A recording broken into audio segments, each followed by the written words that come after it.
ಆಕಾಶವಾಣಿ ಪ್ರದೇಶ ಸಮಾಚಾರ ಓದುತ್ತಿರುವವರು ರೇಖಾ ನಾಯ್ಕರ್. ಮುಖ್ಯಾಂಶಗಳು. ರಾಜ್ಯಾದ್ಯಂತ ಇಂದು 80ನೇ ಸ್ವಾತಂತ್ರ್ಯ ದಿನಾಚರಣೆ.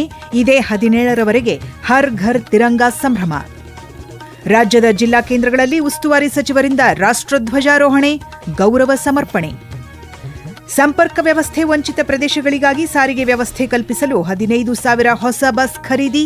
ಸಚಿವ ಬಿಎಸ್ ಸುರೇಶ್.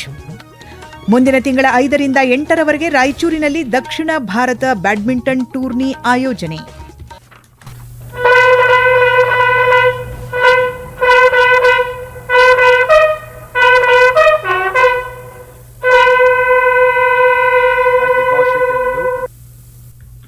ರಾಜ್ಯಾದ್ಯಂತ ಇಂದು 80ನೇ ಸ್ವಾತಂತ್ರ್ಯ ದಿನವನ್ನು ಸಡಗರ ಸಂಭ್ರಮದಿಂದ ಆಚರಿಸಲಾಗುತ್ತಿದೆ. ಬೆಳಿಗ್ಗೆ ಪ್ರಭಾತ್ ಪೇರಿ ಹಾಗೂ ತ್ರಿವರ್ಣ ಧ್ವಜಾರೋಹಣ ನೆರವೇರಿಸಲಾಗಿದೆ.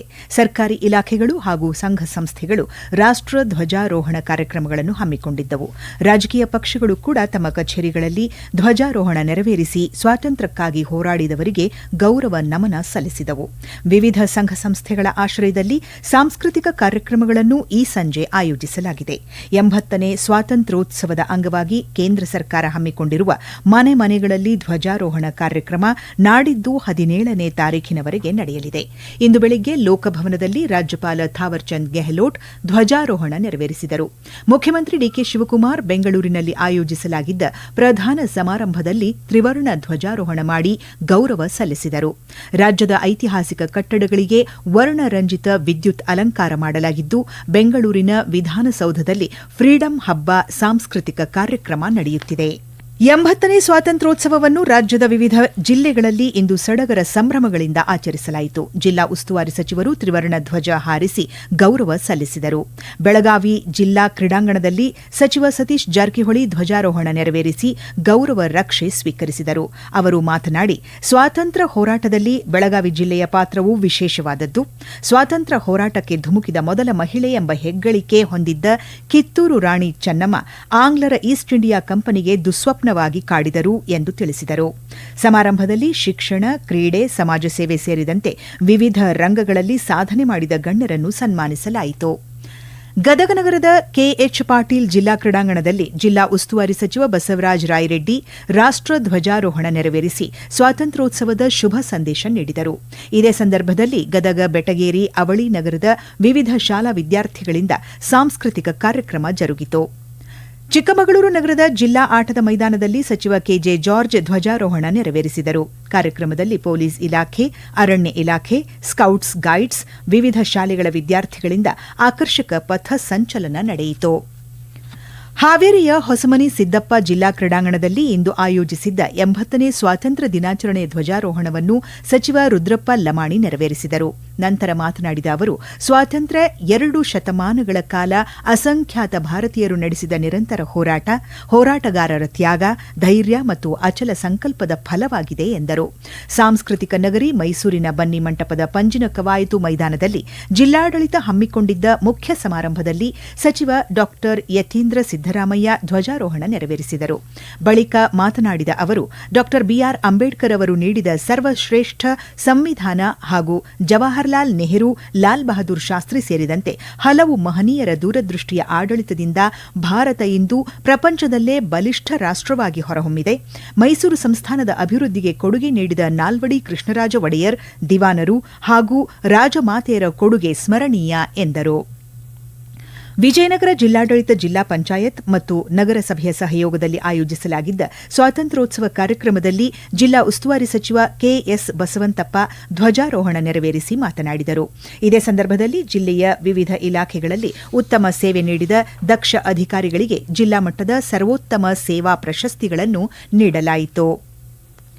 ಗದಗ ನಗರದ ಬಿಜೆಪಿ ಜಿಲ್ಲಾ ಕಾರ್ಯಾಲಯದಲ್ಲಿ ಮಾಜಿ ಮುಖ್ಯಮಂತ್ರಿ ಹಾಗೂ ಹಾವೇರಿ ಲೋಕಸಭಾ ಕ್ಷೇತ್ರದ ಸಂಸದ ಬಸವರಾಜ ಬೊಮ್ಮಾಯಿ ಧ್ವಜಾರೋಹಣ ನೆರವೇರಿಸಿದರು. ನಂತರ ಮಾತನಾಡಿದ ಅವರು, ದೇಶದ ಸ್ವಾತಂತ್ರ್ಯಕ್ಕಾಗಿ ಹೋರಾಡಿದ ಮಹನೀಯರುಗಳನ್ನು ಸ್ಮರಿಸುವುದು ಜನರೆಲ್ಲರ ಆದ್ಯ ಕರ್ತವ್ಯವಾಗಿದೆ ಎಂದರು. ನೈಋತ್ಯ ರೈಲ್ವೆಯ ಬೆಂಗಳೂರು ವಿಭಾಗವು ರೈಲ್ವೆ ಮೈದಾನದಲ್ಲಿ ಏರ್ಪಡಿಸಿದ್ದ ಸ್ವಾತಂತ್ರ್ಯ ದಿನ ಕಾರ್ಯಕ್ರಮದಲ್ಲಿ ವಿಭಾಗೀಯ ರೈಲ್ವೆ ವ್ಯವಸ್ಥಾಪಕ ಆಶುತೋಷ್ ಕುಮಾರ್ ಸಿಂಗ್ ಅವರು ಧ್ವಜಾರೋಹಣವನ್ನು ನೆರವೇರಿಸಿದರು. ಈ ಸಂದರ್ಭದಲ್ಲಿ ಹರ್ ಘರ್ ತಿರಂಗಾ ಅಭಿಯಾನದ ಅಂಗವಾಗಿ ಆಯೋಜಿಸಲಾಗಿದ್ದ ವಿವಿಧ ಸ್ಪರ್ಧೆಗಳ ವಿಜೇತರಿಗೆ ಬಹುಮಾನಗಳನ್ನು ವಿತರಿಸಲಾಯಿತು. ಪ್ರದೇಶ ಸಮಾಚಾರ ಕೇಳುತ್ತಿದ್ದೀರಿ. ನಮ್ಮ ಎಲ್ಲಾ ರಾಷ್ಟ್ರೀಯ ವಾರ್ತೆಗಳು ಹಾಗೂ ಪ್ರದೇಶ ಸಮಾಚಾರ ಈಗ ಆಕಾಶವಾಣಿ ನ್ಯೂಸ್ ಕನ್ನಡ ಯೂಟ್ಯೂಬ್ ಚಾನೆಲ್ನಲ್ಲಿ ಲಭ್ಯ. ನಮ್ಮ ಎಕ್ಸ್ ಖಾತೆ ಮತ್ತು ಇನ್ಸ್ಟಾಗ್ರಾಂ ಖಾತೆ ಆಕಾಶವಾಣಿ ನ್ಯೂಸ್ ಕನ್ನಡ. ಹೆಚ್ಚಿನ ಮಾಹಿತಿಗಾಗಿ ನಮ್ಮ ಫೇಸ್ಬುಕ್ ಖಾತೆ AIR ಕನ್ನಡ ನ್ಯೂಸ್ ಅನುಸರಿಸಿ.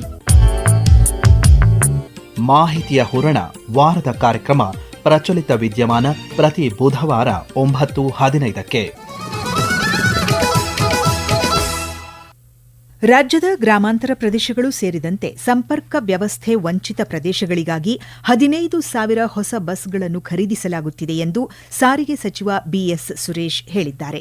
ಚಿಕ್ಕಬಳ್ಳಾಪುರದಲ್ಲಿ ಇಂದು ಸುದ್ದಿಗಾರರೊಂದಿಗೆ ಮಾತನಾಡಿದ ಅವರು, ಸರ್ಕಾರಿ ಸ್ವಾಮ್ಯದ 4 ಸಾರಿಗೆ ನಿಗಮಗಳ ಮೂಲಕ 15,000 ಹೊಸ ಬಸ್ಗಳ ಖರೀದಿ ಪ್ರಕ್ರಿಯೆಗೆ ಚಾಲನೆ ನೀಡಲಾಗಿದೆ ಎಂದು ತಿಳಿಸಿದರು. ಪಾನ್ ಮಸಾಲದಲ್ಲಿ ನಿಕೋಟಿನ್, ತಂಬಾಕು ಹಾಗೂ ಗುಟ್ಕಾ ಮಿಶ್ರಣ ಮಾಡಿ ಮಾರಾಟ ಮಾಡುವುದನ್ನು ನಿಷೇಧಿಸಲಾಗಿದೆ. ಆದರೆ ಶುದ್ಧ ಪಾನ್ ಮಸಾಲ ಪ್ರತ್ಯೇಕವಾಗಿ ಬಂದರೆ ಯಾವುದೇ ತೊಂದರೆ ಇಲ್ಲ. ಈ ಕ್ರಮದಿಂದ ಅಡಿಕೆ ಬೆಳೆಗಾರರಿಗೆ ಯಾವುದೇ ನಷ್ಟವಾಗುವುದಿಲ್ಲ ಎಂದು ಆರೋಗ್ಯ ಮತ್ತು ಕುಟುಂಬ ಕಲ್ಯಾಣ ಸಚಿವ UT ಖಾದರ್ ಹೇಳಿದ್ದಾರೆ. ಮಂಗಳೂರಿನಲ್ಲಿ ಇಂದು ಸುದ್ದಿಗಾರರೊಂದಿಗೆ ಮಾತನಾಡಿದ ಅವರು, 2014ರಲ್ಲಿ ಗುಟ್ಕಾ ನಿಷೇಧಿಸಿದಾಗಲೂ ಅಡಿಕೆ ಬೆಲೆ ಇಳಿಕೆಯಾಗಲಿದೆ ಎಂದು ಅಪಪ್ರಚಾರ ಮಾಡಲಾಗಿತ್ತು. ಆದರೆ ಆ ಬಳಿಕ ಅಡಿಕೆ ಧಾರಣೆ ಜಾಸ್ತಿಯಾಯಿತೇ ಹೊರತು ಕಡಿಮೆಯಾಗಲಿಲ್ಲ. ಈಗಲೂ ಅಡಿಕೆ ಬೆಳೆಗಾರರಿಗೆ ಅಥವಾ ವ್ಯಾಪಾರಿಗಳಿಗೆ ಯಾವುದೇ ಸಮಸ್ಯೆ ಆಗುವುದಿಲ್ಲ ಎಂದರು.